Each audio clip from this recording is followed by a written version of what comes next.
आज सीखेंगे body part name, शरीर के अंगों का नाम। हेयर, हेयर मतलब बाल। चेस्ट, चेस्ट मतलब छाती। थम, थम मतलब अंगूठा। हेयर, हेयर मतलब कान। फुट, फुट मतलब पैर। ये वीडियो पूरा देखना बच्चों। H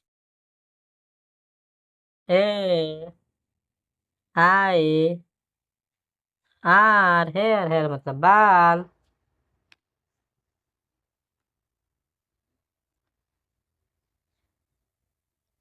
C H A S T, chest, chest मतलब छाती।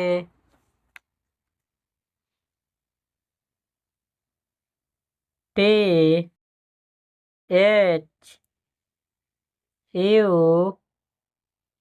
एम बी, थम, थम मतलब अंगूठा।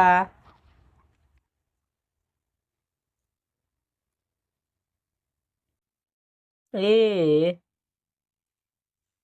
ए आर, ईयर, ईयर मतलब कान।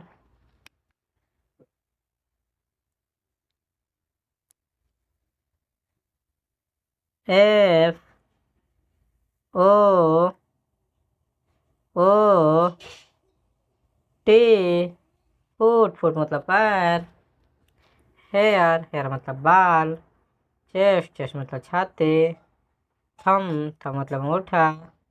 हेयर, हेयर मतलब कान। फुट, फुट मतलब पैर। वीडियो अच्छा लगा बच्चा है तो चैनल को सब्सक्राइब करें, वीडियो को लाइक करें।